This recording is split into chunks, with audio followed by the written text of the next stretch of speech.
Hi there. In this video, I'll show you how to automatically share content on Bluesky using an RSS feed with the help of Circleboom Publish.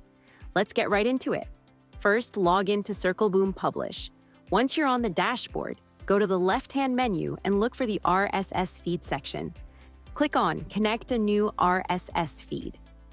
Next, choose your Bluesky account from the list. Now, fill in the details. Paste the RSS feed URL you want to connect.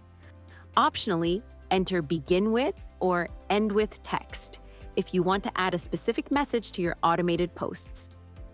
Then set how often Circleboom should check the RSS feed. You can choose intervals like once a day, every hour, or even every 15 minutes. Also, decide how many posts should be published per check. Finally, choose what elements to include in each post, like the title, body, or an image. And that's it. Your RSS feed is now fully connected to Bluesky. From now on, Circleboom will automatically pull new content from the RSS feed and post it to your Bluesky account. If you found this video helpful, give it a thumbs up and subscribe for more social media tips, tricks, and automation guides.